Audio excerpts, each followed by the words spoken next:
Yes, you know what time it is. It's the Vinny the Wonderful transmission with your host, Vinny the Wonderful.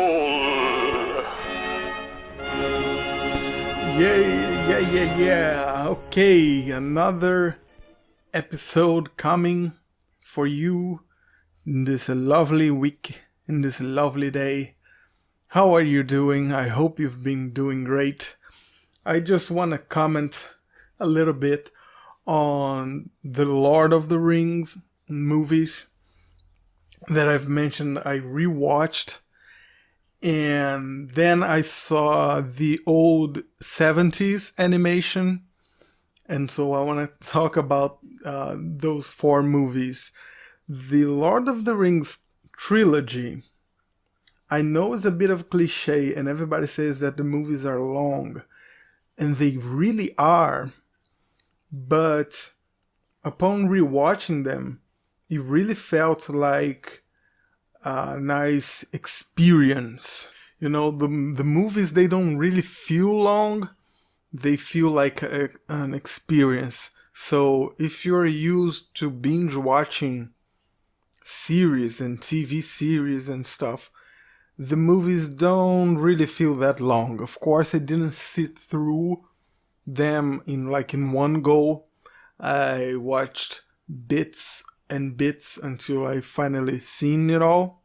And I kind of did that with the animated movie as well. But they don't feel long. They feel pleasant, as it were. Now, there is a bit of a dichotomy, because when I watched The Lord of the Rings, I really felt like the movie shouldn't be...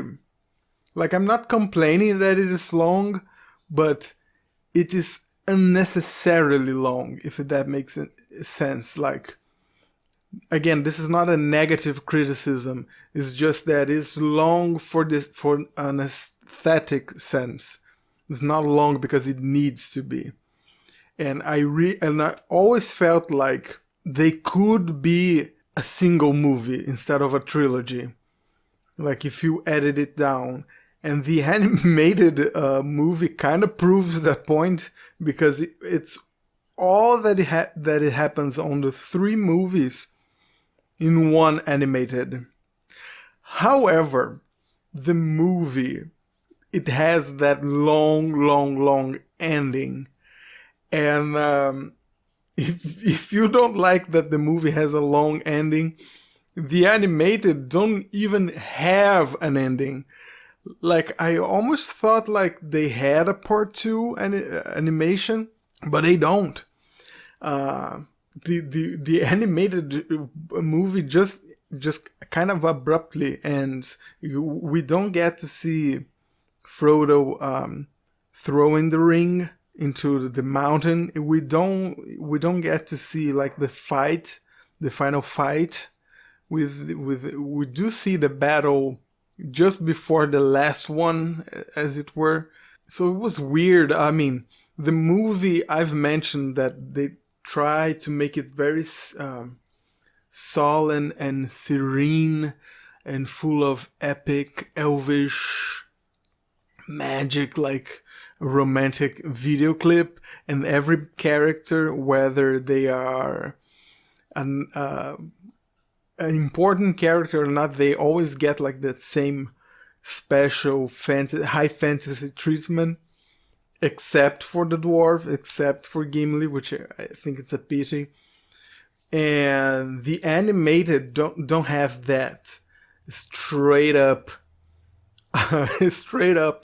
directly to the action, as it were, to the plot points.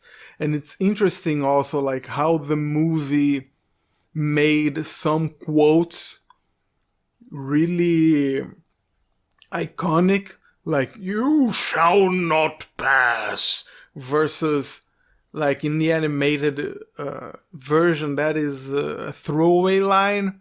It doesn't have like the same impact, but it does treat more importantly some other quotes.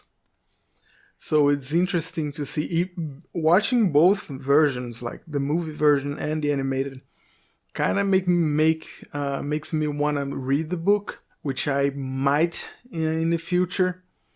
I don't have a copy. I don't own them. But if I see them being sold, I'll get a copy and I'll read it. Now, there is much about the movie that could be said, but I don't think I have much to say that hasn't been said already.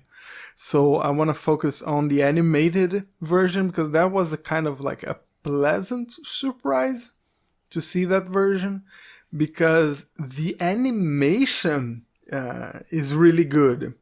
It's rotoscoped, which I think is the name of the technique when you get film of the actors and then you draw on top of them. So because it's rotoscoped, I guess that is the verb, the animation is really good, but the footage that they use, the actors really overact, like they move about a lot. I guess the director must have said, we're gonna draw over this, and so you guys really need to like overact, and Sam especially and Gandalf, they really move a lot. And it's kind of comedical, even if it is unintentionally comedic. I mean, Sam is supposed to be kind of funny, a character, I suppose. But yeah, I cannot explain it enough of how much it is overact. But it's kind of, it works in some scenes, it doesn't work in others. They also use like, that's half understandable when there's battle scenes. There's like huge amount of armies, and that is part of the Lord of the Rings story. So I kind of understand what they did, but what they did was, in those moments, they like barely drew over the footage. They just apply some effect, some, I don't know, it's kind of like a Xerox of the film. So it looked like it's kind of drawn, and then they applied color behind it. And that effect worked nicely on some scenes. I feel like the first moment that we see that is in the tavern. Some characters in the tavern are just footage of real people, but the hobbits and the Strider, the Aragorn, he's drawn, he's a cartoon.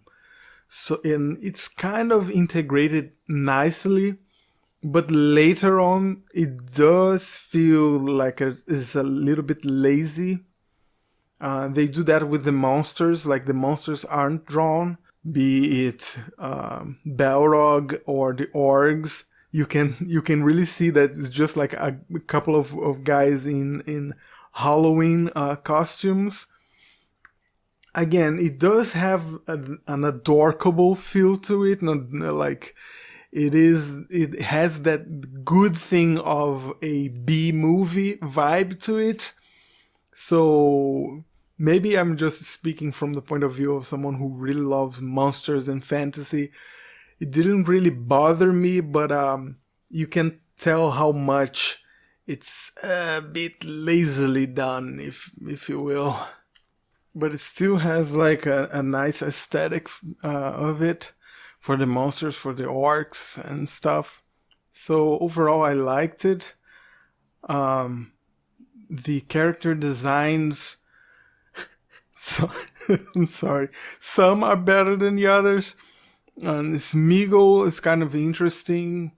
The hobbits, they look funny, almost ugly in a way, like they have roundish faces. I don't know, it's not necessarily bad, it's just a bit weird, I think. Of all like the paintings that I've seen of the Lord of the Rings books, they look kind of kind of off at times depending on the angle. Some characters are very forgettable. Gimli is just a guy with a long beard. He's not even particularly short for the dwarf. He's regular. He's a bit shorter than the human characters, but that is about it. But easily, the most forgettable is Elrond, which is the elf that hosts the council that forms the Fellowship of the Ring. And he doesn't even look like an elf. He's just a regular guy. He looks more like a Roman emperor or something, like with a red cape on white clothes. But here's my top 3 interesting character designs in that movie. Number 3, Aragorn looks very Latin American. I'm just gonna call it right now. I know that the actor that voices him is Sir John Vincent Hurt, that plays the War Doctor on Doctor Who. But I know that he voices Aragorn, but the way that he's drawn, I think the actor did the footage for the rotoscoping. I think he looks, the design of him, like the look of his face, looks very Latin American. I'm just gonna say it. But it's nice. It's one of the coolest designs. Secondly, I want to say the Balrog is interesting because for monsters they have like just people dressed as Halloween costumes, as it were, like with masks and stuff. You gotta remember that is a movie from the 70s. The Balrog is like a strong guy with a lion head, with beards. Like his face kind of looks like a lion, but not too much. It's like a face of a person with teeth, and kind of like a parade costume, like a theater type of wing. It was what you'd see in like in a musical or something like that. So I'm gonna say like the cool aspect of the design is there. The fact that it's rotoscoped, it works, but I would prefer if it were drawn. Like a drawn version of that Balrog would be awesome.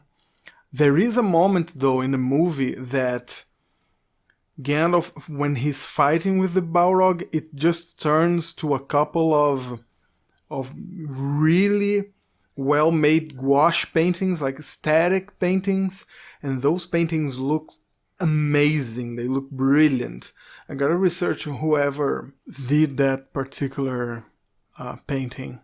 And finally, I want to talk about the design for Legolas, because he looks very cute. He looks quite handsome. He's like an older version, looks like an older version of Peter Pan, kind of. Like he looks like a cartoon character, you know, like where most characters in the movie, they look like a drawing on top of the film, on top of a photo.